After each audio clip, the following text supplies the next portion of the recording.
Alors, Tania de Montaigne, je vais vous présenter brièvement. Vous êtes journaliste, écrivaine, vous faites également de la radio, de la télé, vous faites des chansons, vous faites du théâtre. Qu'est-ce que vous ne faites pas finalement? Beaucoup d'autres choses. Par exemple, les gens me remercient énormément de ne pas dessiner. Et sur la sculpture aussi, je dois bien avouer que ça va rester loin de moi, enfin en tout cas pour cette vie-là, peut-être dans une autre. Donc vous avez accepté de venir présenter donc, le film. Avant de vous laisser complètement la parole, je voulais dire au public que donc Tania de Montaigne a écrit un livre qui s'appelle Noir et qui est adapté au théâtre. Le réalisateur, on dit ça réalisateur? On dit metteur en scène, mais il est réalisateur aussi, donc ça marche. Stéphane Foekino, c'est dans la salle, il faut aussi l'amitié d'être là. Et le spectacle reprend ou prend, ou enfin commence ou reprend? Il reprend le 15 septembre. Voilà, au théâtre du Rond-Point. Voilà. Bien, merci à vous tous et je vous laisse la parole. Merci. Alors, je ne vais pas faire le truc qui serait très pénible et pas du tout efficace, qui consisterait à vous raconter ce que vous allez voir. Ce qui, en tout cas, moi, a fait que j'ai profondément aimé ces films quand je l'ai découvert il y a 2 ans, c'est qu'on suit, comme ce film a été fait tout de suite après la mort de Martin Luther King, on le suit vraiment dans son trajet.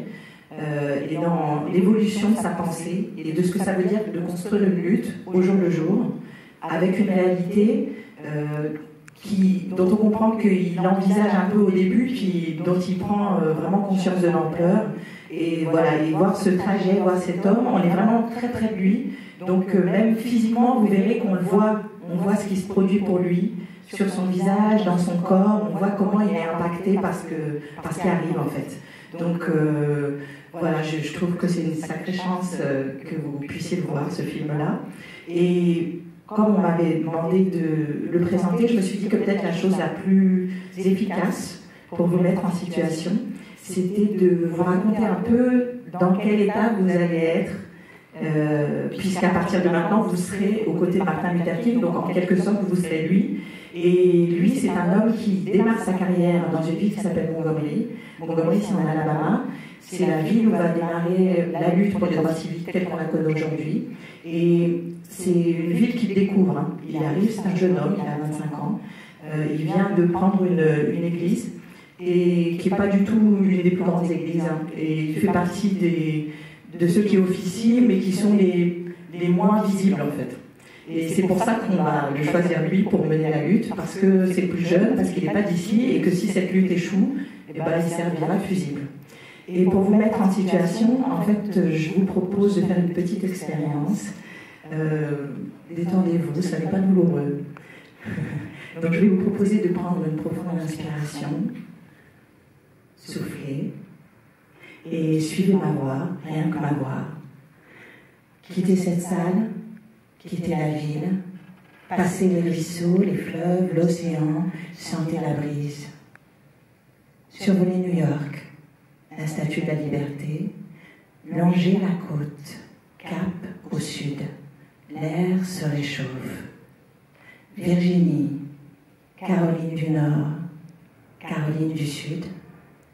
Ça y est, vous êtes entrés dans la Cotton Belt, la ceinture de coton. Et qui dit coton, dit esclave. Toute une industrie qui repose sur une main-d'œuvre qu'on ne paie pas. Vous apercevez désormais la Géorgie et vous entendez sûrement en écho la voix de Ray Charles. Georgia, Georgia, the whole day through, just an old sweet song keeps Georgia on my mind. Puis, vous bifurquez pour entrer dans les terres. Vous roulez tout droit vers l'ouest et vous voici arrivé en Alabama, capitale Montgomery. Ici, on essaie de retenir l'histoire, malgré la fin de la guerre de sécession, l'abolition de l'esclavage, malgré la fin de la Seconde Guerre mondiale qui a vu des millions de jeunes noirs américains partir en Europe pour combattre. Malgré tout ça, Jim Crow résiste. Jim Crow, ça n'est pas un homme, c'est une invention, le héros d'une chanson du début du 19e siècle. avant la radio, avant le cinéma, quand on allait au théâtre pour se divertir, quand les spectacles ambulants traversaient les villes. Et que faut-il pour jouer Jim Crow? D'abord, se noircir le visage, puis tracer autour de sa bouche un grand cercle rouge. Vers le haut pour signifier la joie, vers le bas si on veut prêter au personnage une certaine perplexité. Important le cercle rouge parce qu'il maintient visuellement l'idée qu'entre un noir et un singe, il n'y a pas grande différence. Et que faut-il d'autre? De l'agilité, bien sûr.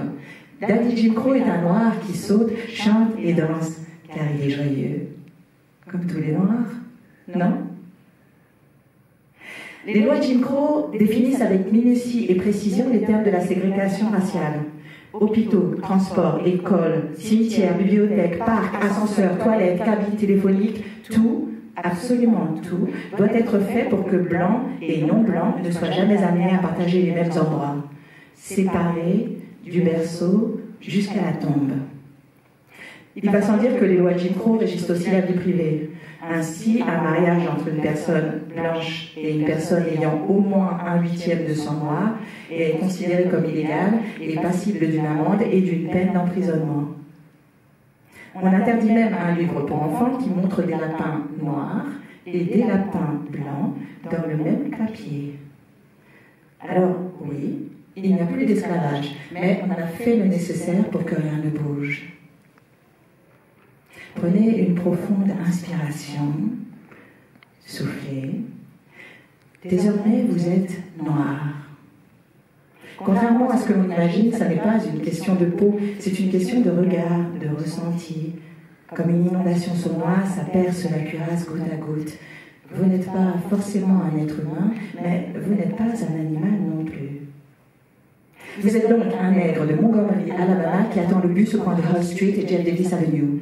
Quand il arrive, vous montez, vous payez votre billet, puis vous rejoignez l'arrière du bus en passant par l'extérieur, car il est hors de question que vous soyez amené à côtoyer des blancs, ne serait-ce qu'en empruntant la travée centrale. Les noirs sont au fond et les blancs à l'avant.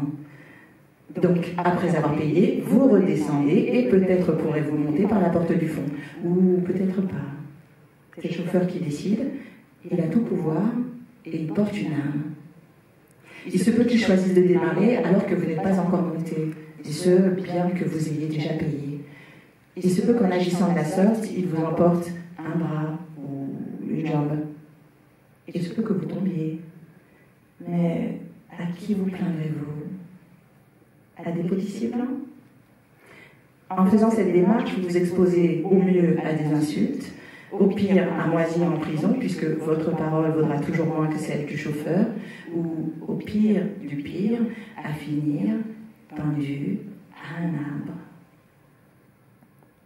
Ça y est, vous commencez à vivre, penser, respirer comme un noir de l'Alabama dans les années 50. Vous êtes donc prêts? Bonne séance.